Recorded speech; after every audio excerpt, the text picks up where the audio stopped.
Começamos com a notícia mais importante do fim da tarde, da manhã de ontem, início da tarde. 10 policiais militares foram presos, suspeitos pelo desaparecimento de 3 jovens durante uma abordagem no bairro Grande Vitória na madrugada do último dia 29 de outubro. Você lembra desse caso, né? Familiares, vizinhos chegaram a fazer protestos violentos, um deles, pelo menos, bastante violento, há exatamente 10 dias na porta da delegacia.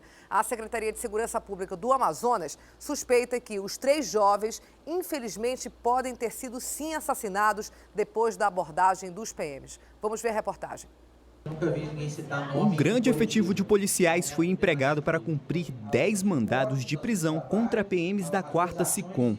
A Secretaria de Segurança Pública informou que pediu a prisão porque eles poderiam destruir provas importantes. E diante da inconsistência e algumas incongruências que foram verificadas durante a tomada de declarações na Delegacia de Homicídios, a autoridade entendeu oportuno que essas pessoas fossem segregadas para que as equipes consigam trabalhar com mais tranquilidade em busca das provas que faltam. Temos já algumas. A equipe responsável pela investigação reconheceu que existem grandes indícios de que os jovens podem ter sido mortos, mesmo sem que os corpos fossem encontrados.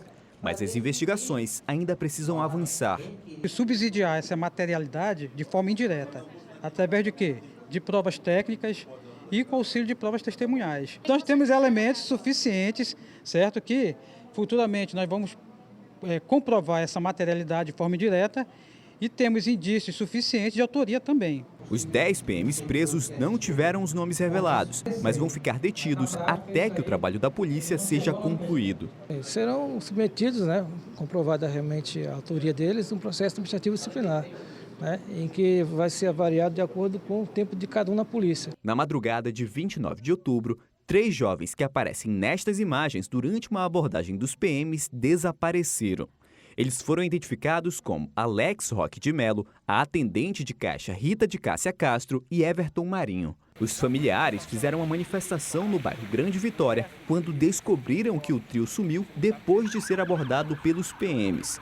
A polícia não revelou qual seria o motivo da abordagem ou do homicídio, mas confirmou que os policiais envolvidos no caso conheciam os 3 jovens. Além da participação direta de alguns que já identificamos, existem alguns outros servidores que estão orbitando ou tangenciando, mas que a autoridade policial entende que mesmo com não fornecimento de informações que são relevantes, mesmo que não tenham participado diretamente, estavam de serviço, presenciaram algumas partes do trabalho que foi irregular naquela madrugada e não estão informando como deveriam para a polícia.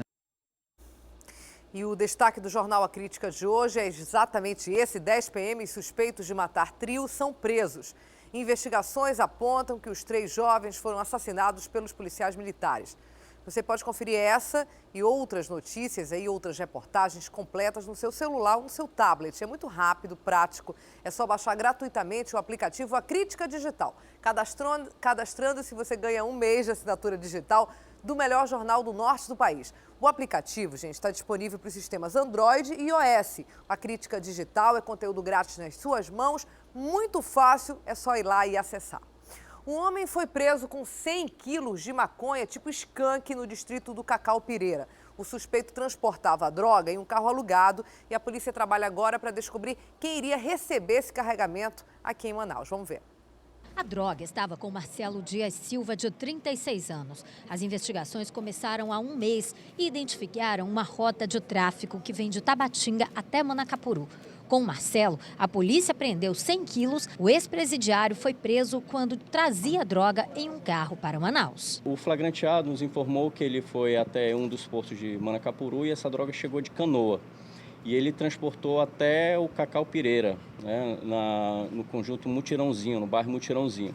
E lá nós já tínhamos nossos informes de inteligência, então aguardamos a chegada desse veículo, estávamos monitorando tanto a rodovia M10 como um todo, quanto as barreiras, bem como o bairro, né, e obtivemos êxito na apreensão, né, no momento que ele chegou com o veículo com toda essa droga, né. A polícia conseguiu descobrir que muitas quadrilhas estão usando carros alugados para transportar drogas e até cometer outros crimes. A Delegacia de Repressão do Crime Organizado vai investigar as locadoras que tiveram veículos envolvidos em ocorrências. Algumas locadoras, a gente já está identificando, elas têm deliberadamente alugado esses veículos sem nenhum critério.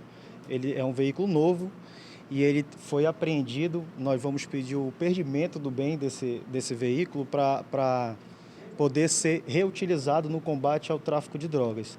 Nós vamos começar a investigar essas empresas e, a depender da situação, isso pode haver uma associação para o tráfico. O Marcelo iria ganhar, o Marcelo Dias, que é o flagranteado, a quantia de R$20 mil, que poderia ter sido muito bem trocada pelo veículo, né? Vamos continuar as investigações para ver para qual facção criminosa iria essa droga, né? E quem de fato seria a pessoa que comprou essa droga aqui em Manaus, né? Que iria abastecer o mercado aqui de drogas. Olha, e atenção, hein? Criminosos vendem na internet notas falsas de dinheiro, pistolas de brinquedo iguais armas reais. É claro que esse tipo de comércio é crime, completamente errado. As penas são aplicadas tanto para quem vende quanto para quem compra produtos ilegais na internet. A gente mostra agora detalhes na reportagem para você. Armas, dinheiro falso e até cartões de crédito clonados. Tudo isso é anunciado livremente pelas redes sociais para quem quiser. Se encontra de tudo na rede. O jornalismo da Record já mostrou que até um bebê foi anunciado em um site de vendas. A internet não pode ser terra de ninguém.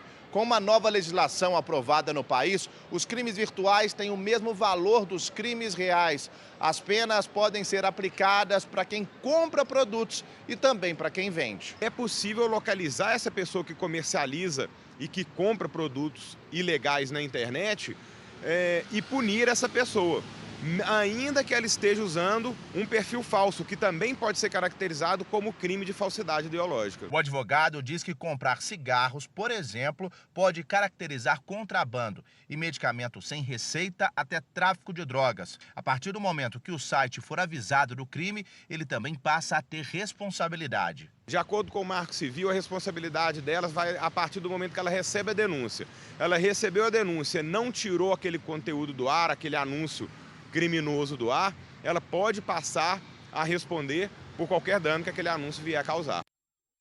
Um acidente entre um carro e uma moto deixou 3 pessoas feridas e derrubou um poste na rua Maceió, na zona centro-sul de Manaus. O caso aconteceu na tarde de ontem e deixou o trânsito do local bastante lento. Vamos ver.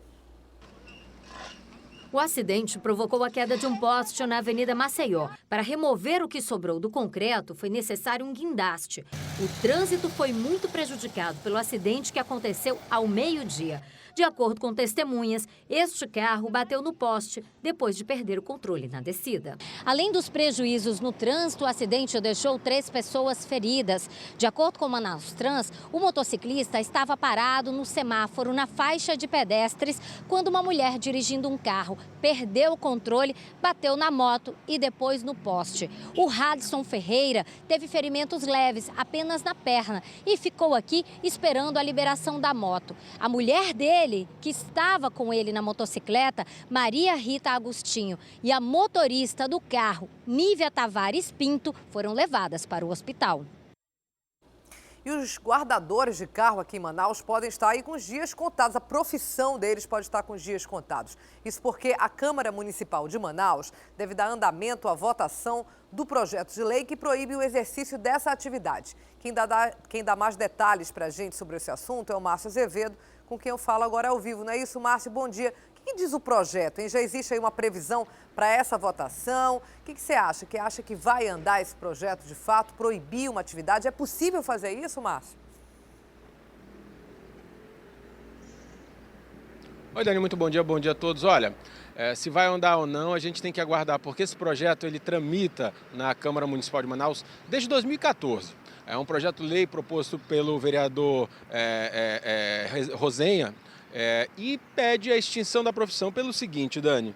O Rosenha, ele justifica que a atividade se ocupa de logradouros públicos, que na verdade deveria ser o poder público que deveria estar tomando conta. Mas a gente sabe que no Brasil todo, os guardadores de carros, chamados flanelinhas, que cuidam desses espaços e cobram. E muitas vezes, quando a pessoa não paga, há casos de constrangimento. Então, como semana passada houve um caso, só que não envolveu um guardador de carro, e sim aqueles lavadores de para-brisas, em que um senhor, um advogado aposentado, se recusou a pagar, e esse lavador de vidro acabou quebrando a vidraça do carro dele com uma pedra, o projeto voltou a ser discutido na Câmara, porque ele está, vamos dizer assim, dormitando, está parado lá na Comissão de Constituição e Justiça, que é uma das últimas que vai analisar se é constitucional aquele projeto de lei ou não, e caso seja constitucional, ele vai à tramitação no plenário da Câmara para ser aprovado pelos vereadores. E aí, essa praticamente é a última fase até que seja aprovado ou não.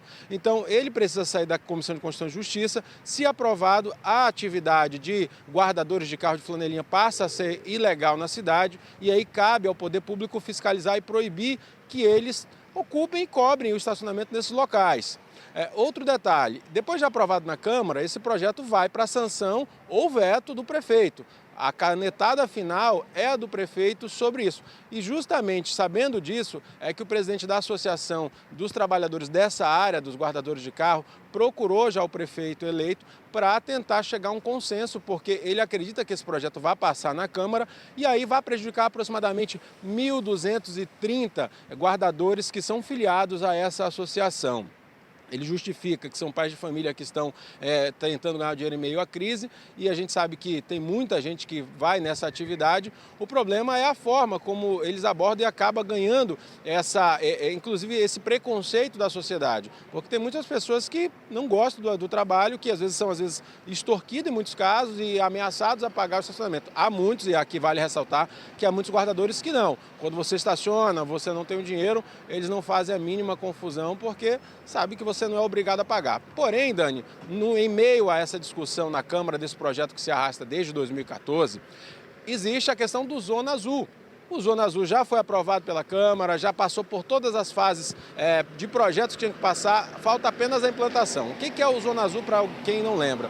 É um projeto que iria criar vagas de estacionamento na área central de Manaus, assim no modelo como é feito em São Paulo, onde você paga um ticket, isso aí é pago a uma empresa credenciada pelo município, e você pode estacionar seu carro naquelas vagas determinadas para o Zona Azul. Inclusive, quando o projeto diziam que ele ia de fato sair do papel, havia a informação de que os guardadores, os flanelinhas credenciados a essa associação, iriam acabar atuando como os fiscais do Zona Azul. O problema é que o Zona Azul nunca saiu do papel, e os flanelinhas continuam atuando no centro, e agora tem essa lei que pode, de uma vez, proibir a atividade deles, proibir essa atividade como profissão. O problema aí, um outro problema é quem vai fiscalizar, como vai ser feita essa fiscalização. A prefeitura tem estrutura para tirá-los? Porque, um exemplo, no centro de Manaus, a prefeitura havia proibido a atividade daqueles vendedores de frutas, de alimentos, lá na área central, principalmente antes da Copa e da Olimpíada. O que a gente vê hoje lá, principalmente no entorno da igreja matriz, são os vendedores e os fiscais da Secretaria Municipal de Feiras e Mercados ali junto, conversando com eles, ou seja,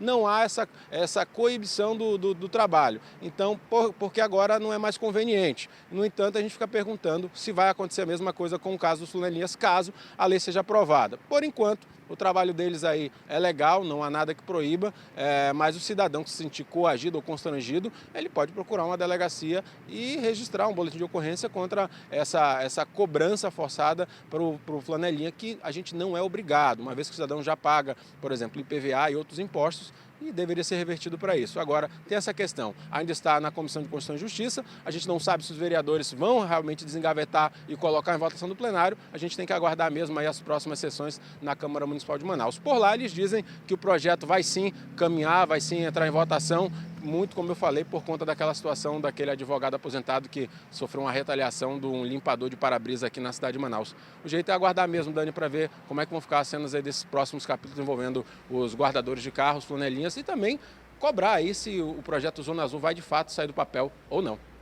O grande problema é que entre esses 1.300 flanelinhas cadastrados, deve ter muito mais do que isso, né? Existem vários tipos de procedimentos. Desde aquele, como você mesmo disse, simplesmente aceitam a recusa ali desse, aspas, cliente, até essa cena absurda, né, de apedrejamento do carro, o senhor ficou ferido, como foi mostrado inclusive nas redes sociais. Tem uma outra maneira de extorsão, não sei se você já foi vítima também, Márcio, mas eu já cheguei, por exemplo, em determinados lugares, esses guardadores retiravam, por exemplo, o limpador de para-brisa e só devolviam mediante o pagamento, né? Na verdade, eu já vinha pagar quando ele me devolveu o limpador de para-brisa, que eu nem tinha reparado ainda que tinha sido retirado do carro. Quer dizer, é uma outra maneira de extorsão absurda e isso deve ser proibido. Eu acho que aqui ninguém é contra pais de família desempenhando um trabalho honesto, mas isso tem que ficar muito claro que isso é um retorno ou não que eles podem ter diante desse serviço que eles acham que estão prestando, mas muita gente tem direito, todo mundo tem direito de ir e vir, e muita gente acha que isso não é um serviço e as pessoas têm liberdade para achar com certeza. A gente continua acompanhando essa votação. Obrigada, Márcio. Daqui a pouco eu volto com você. E no início da noite de ontem, moradores do Viver Melhor interditaram a principal rua do conjunto. Eles cobram melhorias na estrutura dos apartamentos. Quem mora por lá tem que conviver com rachaduras e até risco de desabamento, segundo eles. Existe esse risco real, nós fomos conferir e mostramos agora para você. Pneus e pedaços de madeira foram queimados. Os moradores pediam respostas. O nosso prédio é crítico. Eu quero que veja a realidade lá, como está caindo o nosso prédio. Meu apartamento está rachado, que entra minha mão toda lá para dentro. Então, nós queremos que tirasse a gente daqui. Está caindo, está desabando o nosso prédio. A gente tem que vir tomar uma solução, dar uma solução pessoal. Agora, já pensou ficar sem casa, sem ter onde dormir? É difícil. Eles interditaram parte da rua principal que dá acesso ao conjunto Viver Melhor. Por quase 1 hora, carros e ônibus ficaram impedidos de passar. As 5 linhas que trafegam pelo local tiveram que esperar até a polícia fazer um desvio.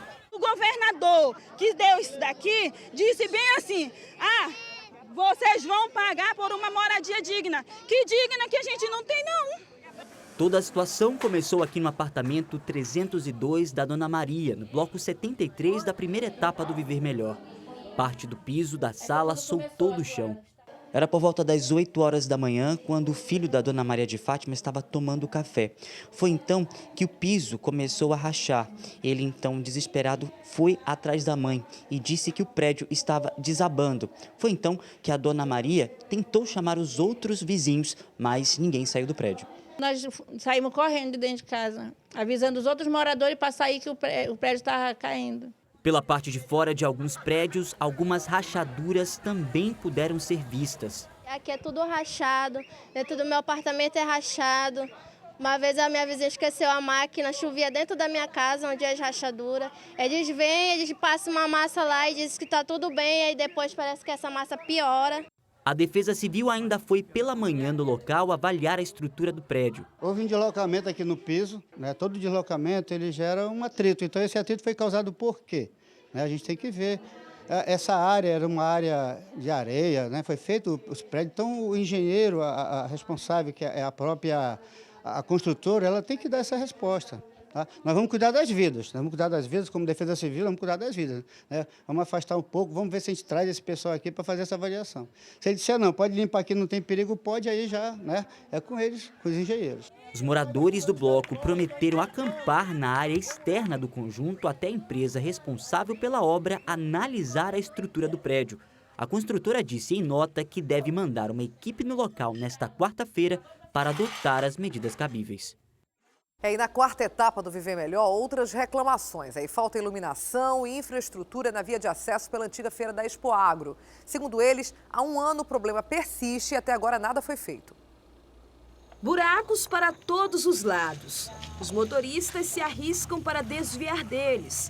Carla já sofreu um acidente de moto por aqui e acabou ficando 4 meses na cadeira de roda. Estava indo deixar meu filho na escola e o que aconteceu? O carro vinha descendo e eu fui desviar do buraco, assim como do carro também. E nisso eu dei no buraco, foi quando eu caí com a moto, né? E foi quando eu quebrei o meu joelho. Passei 4 meses na cadeira de roda e a situação continua a mesma. Seu Silas já gastou com peças para a suspensão do carro. A suspensão, tudo esculhamba, né? R$ 1.700 só de manutenção no carro. Quem passa por aqui a pé também se esforça para não se sujar. A gente está nessa dificuldade já há mais de um ano, né? Há 2 anos que eu sou morador aqui do conjunto. E várias vezes a gente já solicitou ajuda, né, aos órgãos, né, responsáveis, já postou foto daqui no Facebook. E vocês veem que até hoje ainda não teve uma solução, né? Ainda não foi solucionado o problema. Você vê que choveu cedo e agora você vê esse lamaceiro aqui, dificuldade de acesso. E o problema não é só a rua. Falta iluminação pública, uma escuridão que representa perigo para essa família. É muito perigoso, né? Porque nós sabemos que não tem iluminação, como vocês podem olhar aí. Nessa descida já aconteceu assalto. Já teve moradores aqui no conjunto que já foram assaltados, né? E a gente faz esse apelo aí, né? De acordo com um dos representantes do conjunto Viver Melhor, 4ª etapa, a situação já existe há pelo menos 1 ano. Várias denúncias foram feitas, mas até o momento nada foi resolvido. Há mais de 1 ano a gente vive isolado aqui com esses buracos e ninguém faz nada.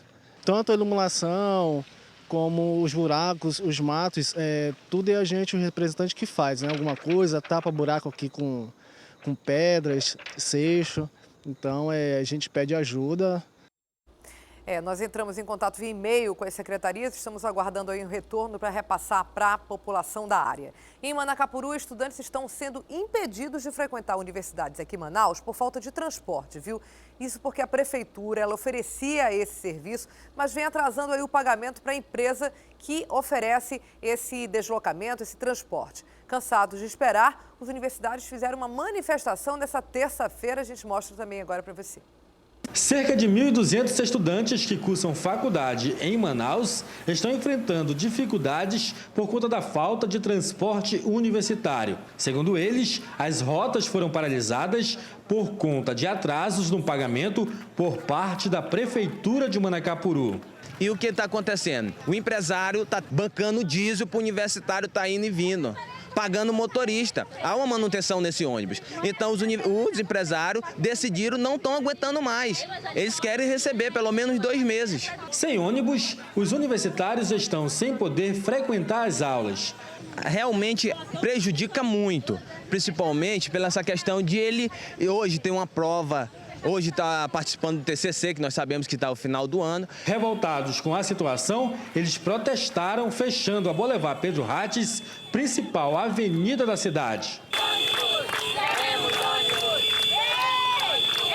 Porque a gente precisa ser ouvido, a gente precisa de uma resposta o porquê dessa falta de ônibus. De acordo com os próprios universitários, os atrasos já duram 4 meses. Alguns estudantes que pagaram R$20 para seguir viagem no ônibus foram impedidos pelos manifestantes, o que gerou uma grande confusão.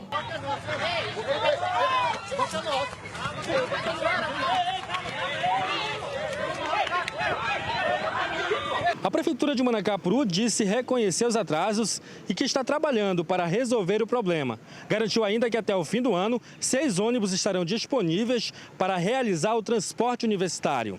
O que, de acordo com os universitários, essa quantidade é insuficiente para suprir a demanda.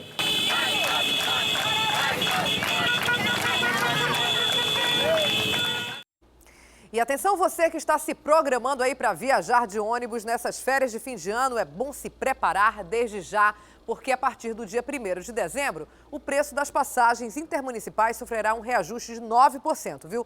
O repórter Márcio Azevedo traz mais detalhes para a gente agora, não é isso, Márcio? Eu volto a falar então com ele ao vivo. Qual o motivo do reajuste, hein?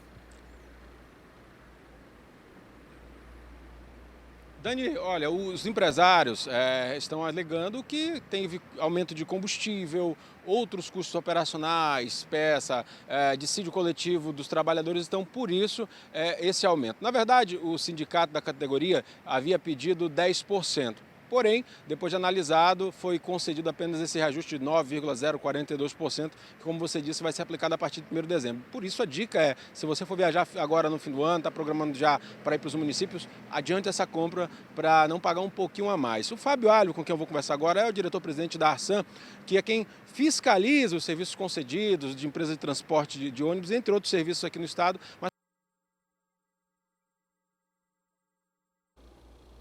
Há toda uma análise e vocês mantiveram basicamente o que a Agência Nacional de Transporte Terrestre manteve para o transporte interestadual e internacional. Foi isso? Bom dia. Bom dia, verdade. Em junho desse ano, a Agência Nacional de Transporte Terrestre, NTT, já tinha concedido reajuste ao transporte interestadual e internacional. E efetivamente as empresas que fazem o transporte intermunicipal pediram ao Arsan esse reajuste. Já pediram mais do que foi concedido pela NTT, mas isso é analisado pelo Conselho Estadual de Regulação e pela própria Arsan. E no final dessa análise do processo foi concedido apenas o reajuste já dado pela NTT em junho de 2016. Ficaram insatisfeitos, mas foi o que a análise e o estudo técnico de toda a tarifa e o seu custeio deliberaram pela aprovação que vai passar a vigorar agora a 1º de dezembro de 2016. De fato, é bom que as pessoas, se puderem, adiantar essa compra da passagem para pagar um pouco menos. Né? Sem dúvida. Se puder já agora, nesse mês de novembro, comprar as passagens, os principais trechos como Manacapuru, Itacoatiara, Itapiranga, Presidente Figueiredo, Novo Airão, são bem procurados. A Arsan já autoriza as empresas a disponibilizar ônibus extras, caso tenha o horário para essas viagens. São 5 empresas que operam o serviço de transporte rodoviário intermunicipal para 16 linhas intermunicipais aqui no estado do Amazonas. Agora, Fábio, a gente tem um volume normal da rodoviária, mas fim do ano, geralmente ele aumenta muito. Esse ano vocês estão esperando qual o volume aqui? É verdade. Mensalmente, nós temos aí em torno de 30 mil usuários passando pela rodoviária de Manaus. A gente pode chegar a isso em feriados prolongados, como Semana da Pátria, Semana Santa e Natal e Ano Novo. O usuário amazonense deixa a capital amazonense para passar esses festejos com seus familiares. Então, a gente pode chegar até 30 mil usuários numa semana, por exemplo, de festas. Então, a gente, mais uma vez, orienta ao usuário amazonense não pegar o transporte clandestino, pegar o transporte regular, que sai da rodoviária de Manaus, ou se for fretar ônibus, procurar se esse fretamento tem autorização prévia da Agência Reguladora do Estado, a Arsan, e fazer essa viagem. E comprar com antecedência, já porque foi autorizado o reajuste que vai passar a vigorar em dezembro. Agora, presidente, notadamente com esse reajuste do transporte intermunicipal, a tendência de que as pessoas procurem esses táxis clandestinos deve aumentar. Nessa direção, vocês já estão pensando como é que fica a parte de fiscalização? Verdade, intensifica a fiscalização, nas saídas de Manaus principalmente. Na ponte sobre o Rio Negro, na barreira da M010, a gente já tem o cadastro prévio de todos os táxis do interior que fazem transporte intermunicipal e todo táxi é parado. Em festejos, a fiscalização chega a quase 3 mil abordagens, seja ônibus, micro-ônibus e táxis intermunicipais. Então, se não tiver o cadastro da Arsan e efetivamente não tiver todas as taxas em dia, como documentação do carro, habilitação do condutor, a lotação dentro dos critérios do Código Brasileiro de Trânsito, o carro é apreendido e pode ser multado. Fabio, muito obrigado pelas informações. Nani, só para quem está em casa preparar aí, prestar atenção, olha, as rotas que vão sofrer aumento, por exemplo, Manaus-Manacapuru, que hoje é cobrado R$ 17,00, vai para R$ 18,57. Para Novo Airão, de R$ 40,82 para R$ 44,51. Presidente Figueiredo, R$ 22,79 para R$ 24,85. Balbina, R$ 33,06 vai para R$ 36,04. Altazes, que é R$ 25,87, será reajustado para R$ 28,21. Careiro Castanho, que hoje custa R$ 24,27, passará a custar R$ 26,46.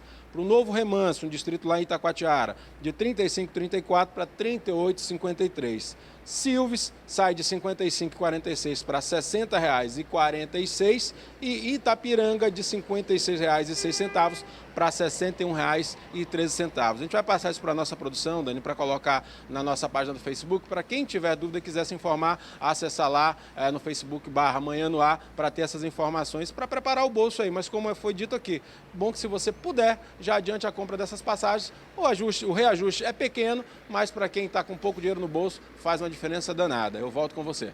Obrigada, Márcio Azevedo. Agradeço também aí ao Fábio Alho. Daqui a pouco eu volto contigo, Márcio. Nesta terça-feira, uma operação do Ministério Público Estadual recolheu quase 200 quilos de alimentos impróprios para o consumo em um supermercado ali no bairro Nova Cidade. O gerente da loja acabou detido e depois foi liberado, depois de prestar esclarecimentos. A operação aconteceu em parceria com diversos órgãos de fiscalização ligados ao direito do consumidor. A gente mostra agora essa operação para você. Segundo o delegado titular da Delegacia Especializada em Defesa do Consumidor, alguns alimentos estavam com as embalagens violadas, outros com a data de validade vencida. Os alimentos foram apreendidos porque eles estavam fora do padrão do consumo. E essa operação foi uma operação conjunta, vocês fazem sempre? Essa operação ela é uma operação pontual, anual, que o Ministério Público, através do órgão de defesa do consumidor, solicita, e a Delegacia do Consumidor, com os outros órgãos, também participam. O delegado alerta ainda que é preciso tomar cuidado na hora das compras e denunciar em caso de irregularidades. Infelizmente, tem pessoas que não olham o prazo de validade, nem se o produto está violado ou se tem o peso correto, mas alguns consumidores, infelizmente, eles verificam e deixam o produto na prateleira e não fazem a denúncia. O consumidor tem que denunciar, o consumidor tem que procurar os direitos dele. E pouco menos de 60 dias para o fim do ano, a crise continua sendo um fantasma para o consumidor e, claro, para os comerciantes também, que precisam dos consumidores aí para ativar, para aquecer as vendas. A situação econômica do país ainda não é das melhores, embora tenha tido aí uma pequena melhora, e isso reflete em vários setores, o comércio, sobretudo, que sempre contrata nessa época do ano e vê aí suas vendas alavancarem por conta dos consumidores que esse ano aí devem diminuir essas suas compras. Hoje tem prejuízos. De acordo com os dados do IBGE, divulgados em outubro, no acumulado do ano, a atividade comercial varejista amazonense teve recuo de 11,6%. Foi também nesse mês que os auditores fiscais da Receita entraram em greve. Isso prejudica bastante. 4 mil contêineres estão presos, retidos nos galpões do porto. Tem mercadoria também no aeroporto. A greve refletiu diretamente nas contratações previstas para esse fim de ano. E toda essa situação, a gente vai conversar agora com Ralf Assayag, que é presidente, do CDL-M, e vai agora conversar com a gente mostrando o quanto isso pode ter refletido, inclusive no bolso do consumidor, não é isso, Ralf? Olha, com certeza. No momento que nós estamos passando por uma crise, no momento que nós estamos trabalhando bastante para evitar as demissões, aonde no primeiro semestre, infelizmente, o comércio teve que demitir quase 8 mil pessoas. E agora que nós conseguimos um trabalho muito forte, em setembro, de estancar a demissão e começar realmente a fazer uma evolução de manutenção desses empregos, nós tivemos primeiro uma greve bancária, onde atrapalhou muito, principalmente o consumidor, porque ele queria retirar o seu dinheiro do banco e não conseguia nem entrar na agência, e de repente tanta pressão feita e nós não conseguimos, e eles não conseguiram nem o reajuste que queriam. Só quem penou foi a população, e as vendas caíram e a manutenção desses empregos foi muito difícil. De repente, no final do ano, onde nós temos o maior número de pessoas que poderiam estar passando na loja, onde nós temos o Black Friday, que nós estaríamos desenhando para que a gente possa dar um início de um final do ano melhor, até pela contratação, nós temos uma situação de termos nesse momento, também auditores da Receita Federal que têm o direito. Nós conversamos com o presidente do sindicato deles, eles têm o direito. Só que nós não temos a caneta para mudar aquilo que eles querem. E aí nós passamos a sofrer, porque 30% só no momento que tem o maior volume de contêineres chegando no estado do Amazonas, principalmente para o comércio, para a chegada do final do ano e para o Black Friday, nós vamos simplesmente reduzir bastante o Black Friday, nós vamos simplesmente aumentar o preço, porque cada dia do contêiner parado no porto, nós pagamos uma armazenagem. Então, todo o esforço que foi dado para que as pessoas pudessem comprar um produto mais barato, andar durante o ano todo buscando onde tinha no mundo uma coisa mais barata para que cabesse no bolso do consumidor. Aí o que acontece? Nós temos a greve dos auditores fiscais. Isso acontecendo, nós temos aumento do preço, porque cada dia do contêiner parado vai evoluir para dentro do preço do produto, e o pior é a falta do produto. Então, o volume que nós já temos de contêiner já ultrapassa realmente aquela barreira da área amarela. Nós já estamos entrando no vermelho em relação a isso. São 4.000 contêineres, né? Segundo as informações que a gente tem no levantamento, 4.000 contêineres com mercadorias dentro. Muito se fala, né, Ralf, das peças, da questão da matéria-prima para as indústrias, e às vezes a gente não fala dessa questão do comércio que atinge diretamente, quer dizer, os produtos que os comerciantes compraram, apostando aí num segundo semestre mais rentável, né, produtos mais baratos, como você falou, acaba que estão todos presos, retidos dentro dos contêineres. E o pior, tem produtos que realmente podem vencer. Vencer que a gente diz, tipo, uma árvore de Natal, se você não vender agora, só no Natal do ano que vem. E é um dinheiro que fica preso ali no... Exatamente, como outros também que tinham já uma programação de entrega para os seus clientes, já não conseguem entregar. Quando for liberado, já fica muito em cima a logística para poder entregar. Então, o apelo que a gente faz aos auditores fiscais, sabemos da responsabilidade dele, só que eu acho que o tipo de greve tem que mudar completamente. A forma de fazer a greve tem que ser mudada, não pode ser do passado, que diz simplesmente, eu vou penalizar a população. Não podemos penalizar a população mais. Ninguém aguenta mais isso. Então, eu acredito que o certo era abrir as fronteiras e dizer, olha, passa tudo, governo federal, você não está olhando pela gente, nós somos o responsável, nós somos os guardiões de toda a Receita Federal. Vocês não estão olhando para a gente, então eu vou liberar tudo. Nesse caso, o prejudicado seria a própria União, União, porque não recolheria os impostos. Porque não recolheria os impostos. Entendi. Ou eles fariam vista grossa para poder passar, a União estaria vendo, puxa, eu estou perdendo receita. Ou então outra maneira. Ou seja, eles prejudicam, na verdade, quem não tem a culpa, caneta, o poder, a força, e principalmente no Amazonas, porque que força nós temos do volume central? Talvez isso sendo feito em São Paulo, que é um problema também, em Brasília. Essa greve é geral, né? É Essa geral, greve é nacional. nacional. Porto de Santos está enfrentando grandes problemas problemas da mesma maneira. Só que, de novo, o Estado, a cidade de Manaus, que nós já temos que ter um estoque dentro da loja, um estoque viajando e um estoque comprado, isso dificulta muito mais porque o problema nosso é a logística. 15 empresas do Distrito Industrial, fábricas, já entraram na justiça, estão conseguindo liberação através de liminar. O comércio pensa em fazer a mesma coisa? A mesma coisa já tem entrando. O que é que nós fizemos? Infelizmente, nós íamos fechar um único com a CDL para que a gente pudesse entrar com mandato de segurança. Só que a velocidade de cada um, então cada lojista hoje está entrando com mandato de segurança. Imagina a Justiça Federal como é que vai ficar. Lotada sem saber aonde, porque o magistrado não tem a velocidade de saber que carga é sua. Ah, mas o meu é poltrona. Pô, mas poltrona não precisa, senão ele tem que demitir o funcionário, senão não tem produto para ele vender. E aí o que acontece? Com demissão é mais problemático para a gente. Eu queria voltar ao assunto Black Friday. Seria ou será em que fim de semana agora, Ralf? De novembro. Agora no fim de novembro. Fim de novembro. Quer dizer, essa na verdade, é um costume norte-americano, né? Que foi trazido há alguns anos aqui para Manaus. Ele não é mais pro Brasil, né? Ele não é mais só norte-americano. Mas começou lá, né? Por causa da ação de graças. Mas olha só, o que é que nós fizemos no ano passado? Nós levamos técnicos para os Estados Unidos examinar todo o processo. Nós levamos técnicos para o Panamá, que é muito forte, para verificar todos os processos. Após isso, era para que esse ano nós fizéssemos um Black Friday bacana, vocês se prepararam, legal, organizado. Como Só que no nós método americano? Nós paramos tudo. Como é que eu vou fazer um Black Friday dessa maneira que nós estamos querendo se eu não tenho produto? Se o meu produto, se eu vender, se eu queimar o meu produto, eu não sei se vai sair outro do cais, do porto. Então, o que é que acontece? Vai ser mais um ano perdido para que a gente pudesse fazer. Nós estávamos imaginando Eduardo Ribeiro com banda de música, começando às 6 horas da manhã, os lojistas, estava planejado tudo já. Projetado. Que preço seria? Cada um teria que, para evitar, não, o preço é desconto, é black fraude.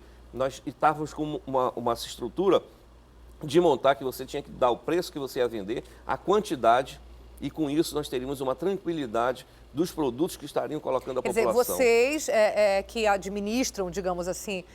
Não, nós estaríamos colaborando com os lojistas. Através das informações que os lojistas passariam para vocês. Passariam para a gente. Isso não vai ser mais feito? Não vai ser mais feito. Porque a musculatura ou todo o trabalho que nós estamos fazendo agora é inverso. É tentar com a receita, é descobrir como é que eu libero as cargas, é não deixar demissão de ninguém. Então, nós não temos tanta velocidade de estar trabalhando em 2 pontos ao mesmo tempo. Quer dizer, você falou que vai ter Black Friday, mas ele vai ser Nós poderíamos ter muito acanhado. mais lojas, vai ser acanhado. E aí passa um planejamento, quem sabe, para o ano que vem. E simplesmente porque... nós poderíamos estar contratando mais gente. Era né? esse próximo assunto que eu queria falar exatamente com você. Você falou que está lutando aí para não demitir. Nós conseguimos estancar as demissões. Mas contratações está difícil? A contratação, para você ter uma noção, dos últimos 5 anos, exceto o ano passado, nós contratávamos em torno de 6 mil pessoas. No ano passado, nós contratamos 2.500. E contratamos por 30 dias. Esse ano não vai ser diferente. Nós estamos lutando muito para poder chegar. Inclusive, eu faço um apelo a todos os lojistas que estão nos assistindo, dizendo o seguinte: nós somos 36 mil lojas. Mas se 10 mil lojas só contratarem uma única pessoa, nesse momento difícil que nós estamos passando, nós teríamos 10 mil pessoas tendo oportunidade de ter um emprego. Já Então, faria muita diferença, já faria né, muita Ralf? diferença, e a gente poderia dizer o seguinte: todas as vezes que nós temos um volume de pessoas contratadas, essas pessoas vão receber salários e essas pessoas vão gastar também. Gira a economia. Nós teríamos uma situação de sair antes de todos os outros da situação chamada crise.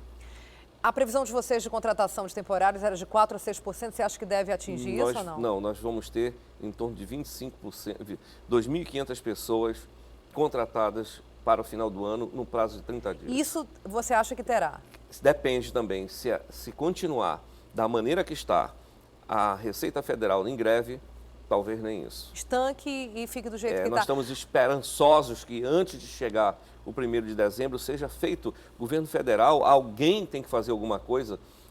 De novo, eles têm a razão, nós não vamos tirar essa razão, estamos junto com eles, estamos apoiando em o que for, nós vamos até para a rua se eles quiserem, juntos. Porém, nós estamos vendo que o impacto que está dando dentro do comércio é muito grande.